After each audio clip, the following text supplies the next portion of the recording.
بیٹی معراج مجھے اپنی بیٹیاں یاد آ رہی ہیں، زہرا نہیں، امت والی بیٹیاں. شاہ عبدالعظیم نویں امام سے سن رہے، نویں امام اپنی دادی زہرا کی روایت نقل کر رہے کہ زہرا نے گھبرا کے پوچھا کہ بابا تو آخر معراج کی رات کا اس امت سے کیا تعلق؟ کہا سفر معراج کے دوران میں نے اپنی امت کی 10 عورتوں کو اتنے سخت عذاب میں دیکھا، آنکھوں سے دیکھا. ایک تو ہوتا ہے سننا، اور سنے بھی آپ مجھ جیسے جاہل سے تو کیا اثر ہوگا، اور ایک ہے کہ اللہ کا رسول بیان کر رہا ہو، دل ٹکڑے ہو جاتے ہیں رسول کے کلام سے. اور اپنی آنکھوں دیکھی بات. بیٹی میں نے دیکھا کہ میں معراج کے سفر میں آسمانوں پہ جا رہا ہوں، ایک طرح سے کچھ چیخوں پکار کی آواز آئی، اور ساری چیخنے والیاں اور کرائنگ اور ویپنگ یہ سب عورتیں تھیں. بھئی اب ہم لوگ تو عادی ہیں، ہم کو پتا ہے کہ مجلس میں اگر عورتیں آئی ہیں تو چیخوں پکار ہوگی. جس دن چیخوں پکار نہیں ہوتی میں گھبرا کے پوچھتا ہوں آج آپ لوگ اکیلے گھر سے آئے، بیویوں کو کہاں چھوڑ کے آئے؟ پوچھنا پڑتا. لیکن اللہ کے رسول کے زمانے میں ایسی عورتیں نہیں تھیں جو مجلس کے اندر بھی اپنی بک بک جاری رکھیں. تو خلاصہ یہ ہے پیغمبر نے کہا میں جا رہا ہوں، عورتوں کے رونے کی آواز آئی، عورتوں کے چیخنے کی. پیغمبر نے ذرا سا اپنی ڈائریکشن کو چینج کیا اور کہا کہ میں نے دیکھا کہ میری امت کی میرا کلمہ پڑھنے والی، مجھ سے محبت کرنے والی کچھ عورتیں، کیونکہ روایت بہت مشہور اور آپ نے بہت سارے علماء سے سنی. میں صرف 2 وجوہات کی وجہ سے آج اس روایت کو چھیڑ بیٹھا. شب جمعہ ہے، موت یاد کرنا، اور شہزادی کونین کا لقب صدیقہ ہے، یہ دیکھنا ہے کہ شہزادی کی سچائی پر مومن اور مومنہ کو یقین ہے کہ وہ بھی شک کر رہا. میں نے دیکھا میری امت کی کچھ عورتیں جن کو سر کے بال سے باندھ کے لٹکایا گیا. جو میں نے 2 دن پہلے کہا کچھ چیزیں سننا آسان ہے، وقت آئے تو پتا چلتا ہے کتنی مشکل ہے. جیسے کسی نے مولا سے کہا مولا میرا گناہ کرنے کو بہت دل چاہتا ہے کہ آج 5 منٹ کا ایک گانا سن لے، بڑا ہٹ گانا آیا ہوا، سب بچے جوان عورتیں مرد دیوانے ہیں، ذرا ہم بھی تو دیکھیں. 5 منٹ کا گناہ. مولا نے کہا اپنے گھر میں جا کے آگ روشن کر، اس میں جا کے بیٹھے جا، جتنی دیر تک آرام سے بیٹھ سکتا ہے اتنی دیر کا گناہ کر لے، کیونکہ گناہ کا نتیجہ کیا ہے؟ اللہ آگ میں جلائے گا. یہ صادق حسن نہیں کہہ رہے، یہ امام علی کہہ رہے ہیں. آگ میں جلائے گا تو آگ تو برداشت ہو جاتی ہے، تو اس سے 2 منٹ، 1 منٹ، آدھا منٹ. یہ دنیا والی آگ نہیں، وہ قیامت کی آگ. بالوں کو کھینچ کے دیکھیے تو پتا چلے گا کہ بال سے باندھ کے لٹکایا گیا ہے، وہ ہینگ ہے اپنے بالوں سے. شاید اس لیے بھی عورتوں کو سلمنگ کا بڑا شوق ہے کہ ذرا وزن کم ہو جائے گا تو ذرا تکلیف کم ہوگی، وزن زیادہ ہوگا تو خیر. تو اب یہ کہ پیغمبر کہہ رہے میں نے اپنی آنکھ سے دیکھا اس عورت کا چیخنا اور تڑپنا. پھر ذرا آگے بڑھا، میں نے دیکھا کچھ عورتیں جن کی زبان میں سوراخ کر کے ان کو زبان کی مدد سے باندھ کے لٹکایا گیا.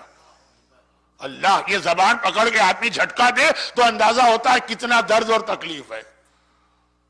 اور کچھ آگے بڑھا تو میں نے دیکھا کچھ عورتیں ایسی ہیں جنہیں اپنے پیروں سے اس طرح لٹکایا گیا ہے کہ پیروں سے لے کے گھٹنوں تک ان کے آدھے جسم کو آگ گھیرے میں لیے ہوئے. اب میں ذرا آگے بڑھا تو میں نے دیکھا کہ کچھ عورتوں کو ان کے سینے سے باندھ کے لٹکایا گیا. میں کچھ آگے بڑھا تو میں نے دیکھا کہ ایک ایسی عورت ہے جس کا سارا جسم گدھے کا ہے، چہرہ سور کا ہے، اور اسے 1000 طرح کا عذاب دیا جا رہا. اور میں کچھ اور آگے بڑھا تو میں نے دیکھا ایک ایسی عورت ہے جس کو کتے کی شکل میں تبدیل کیا گیا، اور اس کے بدن میں آگ داخل کی جا رہی اور نکالی جا رہی. اور ان کا تڑپنا، ذرا سی گرم چائے یا کافی زبان پہ آ جائے تو آدمی بلبلا اٹھتا. اور کہا کہ میں ذرا آگے بڑھا تو میں نے دیکھا کچھ عورتیں اس طرح سے لٹکائی گئی ہیں باندھ کے کہ فرشتے آگ اور لوہے کی قینچیوں سے، وہ جو سیزر ہوتی، ان کے دائیں اور بائیں پہلو کا گوشت کاٹ کاٹ کے ان کو کھلا رہے. اور میں ذرا آگے بڑھا تو میں نے دیکھا کہ کچھ عورتیں ایسی ہیں جن کے ہاتھ اور پاؤں کو لوہے کی زنجیر میں باندھ کر انہیں اس طرح آگ میں پھینکا گیا ہے کہ سانپ اور بچھو ان کے جسم پر چل رہے ہیں، کرالنگ کر رہے ہیں، رینگ رہے ہیں اور ان کو کاٹ رہے ہیں. 2 دن پہلے جو میں نے کہا تھا کہ کچھ تکلیفیں یوں معلوم نہیں ہوتی، ہاتھ پاؤں باندھ دیا جائے، خالی ایک مکھی اگر آپ کے چہرے پہ چلے گی تو اتنا انکمفرٹیبل اور انیزی آپ محسوس کریں گے. ایک مچھر آ کے بیٹھ جائے، ہاتھ پاؤں بندھے ہیں، آپ اس کو ہٹا نہیں سکتے. سانپ اور بچھو خالی چل نہیں رہے، کاٹ بھی رہے.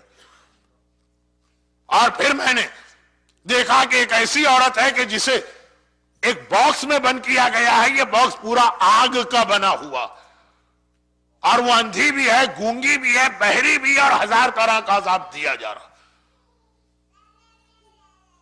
اور پھر میں نے ایک ایسی عورت کو دیکھا کہ جس کے جسم میں جتنے بھی داخل ہونے کے راستے، سب سے عجیب طرح کا عذاب اس کو دیا جا رہا.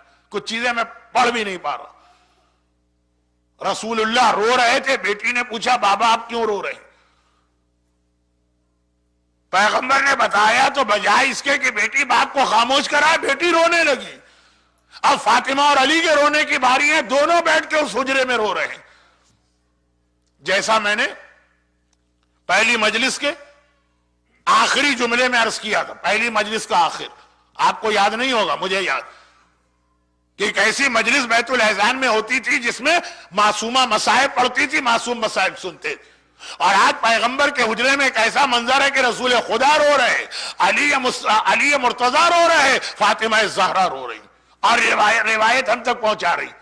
یہ روایت مولا بھی ہم تک دے سکتے کہ میں نے رسول سے سنا، نہیں، فاطمہ فرماتی ہیں، تاکہ اندازہ ہو جائے نا کہ صدیقہ طاہرہ کو صاحبان ایمان کتنا صدیقہ مانتے. نعوذ باللہ، ہر ایک شخص مانتا، مگر صدیقہ ہے تو ہر بات سچی. یہ وعدہ بھی سچا ہے کہ گناہگار شیعوں کی بخشش کرا کے جنت میں لے جاؤں گی، اور یہ روایت بھی سچی.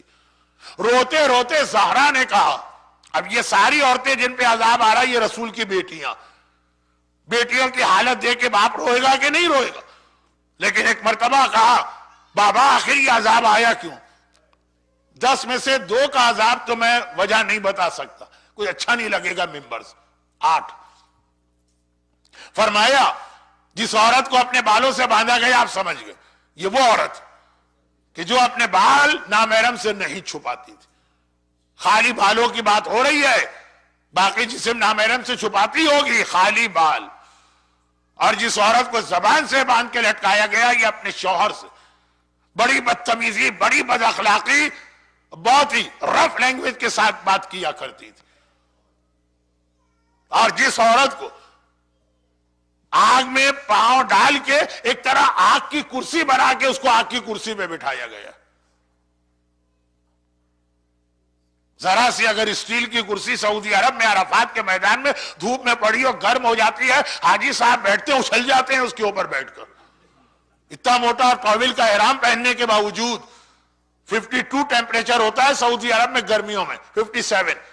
اور یہ میں بات کر رہا ہوں جہنم کے آگ کی جو 57,000 یا لاکھ یا کروڑ یا بلین ٹیمپریچر ہوگا. مگر رسول نے کہا کہ یہ وہ عورت تھی جو اپنے پیروں کی مدد سے اللہ کی نافرمانی کرتی ہے، یعنی شوہر کی پرمیشن کے بغیر گھر سے باہر جاتی.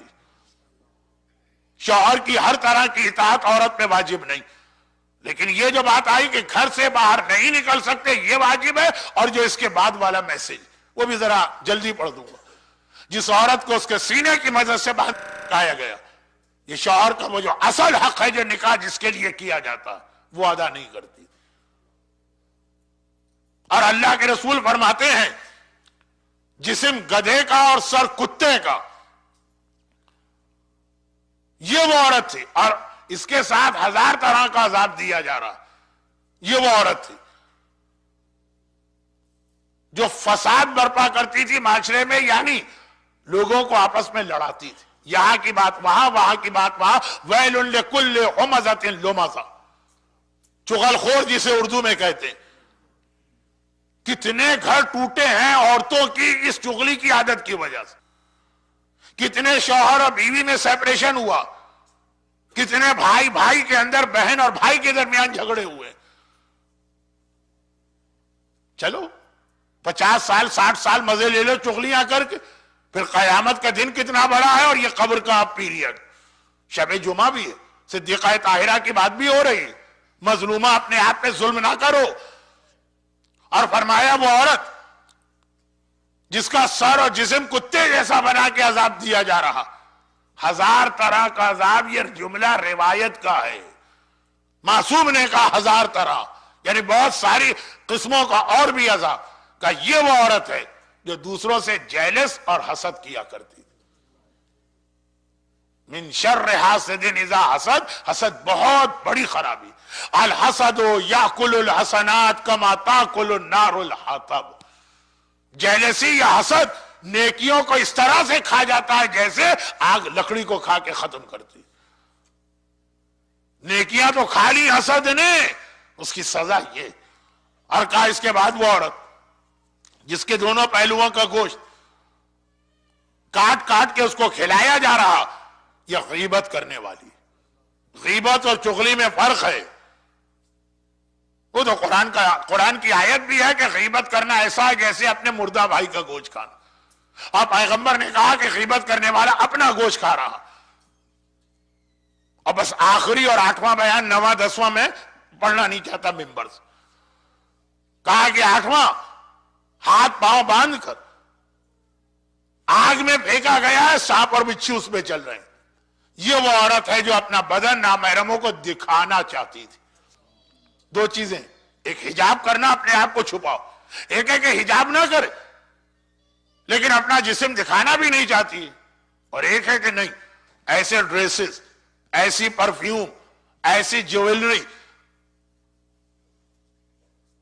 وہ جو ایک خاص عورتوں کی سینڈل آتی ہے ٹک ٹک ٹک ٹک ٹک ٹک، کہ اگر نہ بھی دیکھنا چاہے تو آدمی آنکھ اٹھا کے دیکھتا ہے کون ملکہ آ رہی، مثلا کہ اس نیت کے ساتھ یہ ساری چیزیں پہنی جا رہی کہ نامحرم دیکھے۔ کہا کہ یہ اس کا عذاب۔ اور 9ویں اور 10ویں کا تعلق تو کچھ ایسے فعل حرام سے جو ممبر سے بتانا مشکل۔ شاہ عبدالعظیم حسنی جیسا عظیم اور راوی 9ویں امام سے یہ روایت نقل کرتا ہے، میری دادی رونے لگی، بابا یہ اتنا عذاب آپ نے دیکھا؟ تو پیغمبر نے ایک جملہ کہا جو آج نہیں کل پڑھوں گا، ایک جملہ کہا پھر ذرا ہماری تسلی کا، لیکن وہ جملہ بہت لمبا بیان ہو جائے گا، وہ انشاءاللہ کل آئے گا۔ لیکن بہرحال شب جمعہ صدیقہ طاہرہ کی سچائی پہ کوئی شک نہیں کر سکتا۔ اگر بے پردہ عورتوں کا یہ عذاب ہے تو ہے۔ جو عورت بڑے مزے سے، اسی کو قرآن کہتا ہے الانسان لفی خسر، گھاٹے کا سودا آپ کسے کہتے ہیں؟ 50 سال کا مزہ کمانے کے لیے اگر 50 ملین کا عذاب کوئی برداشت کرے، یہی تو گھاٹے کا سودا کہلائے گا۔ بھئی دنیا میں کتنی زندگی ایک عورت کی ہے، 9 سال میں بالغ ہوتی ہے، 50-55 سال میں تو کام کی ہی نہیں رہتی، بس حجاب بھی ساقط ہو جاتا ہے، 50 میں 9 ملائیے 60 سال میں جا کے۔ یہ ہارڈ اینڈ فاسٹ رول نہیں۔ کچھ عورتیں اپنے آپ کو اتنا فٹ رکھتی ہوں گی ایلزبتھ ٹیلر ٹائپ کی کہ وہ 70 سال میں بھی نویں شادی کر لیں، لیکن ایک عام طور پہ بات کر رہا ہوں، 50 سال کے مزے کے لیے جو عورت 50 ملین سال کا عذاب برداشت کر رہی ہے کہ ہاں آگ کے اندر جلتی رہوں، بالوں سے باندھ کے لٹکایا جاتا رہے، میری زبان سے مجھے لٹکایا جاتا رہے، کوئی واندہ نہیں ہے، مجھے قبول ہے، یہاں تو 50 سال کا مزہ آ گئے۔ اس سے زیادہ بے وقوف اور احمق اور خسارے اور گھاٹے کا سودا کرنے والا کوئی نہیں۔ یہ خالی عورتوں کی بات نہیں ہے، مردوں کی بھی بات، ان کا بھی ایک مسئلہ، لیکن چونکہ شہزادی کونین کی شہادت کی اور ولادت کی محفل سے بات ہو رہی، اس لیے ذرا عورتوں کے حوالے سے زیادہ بات ہو گئی۔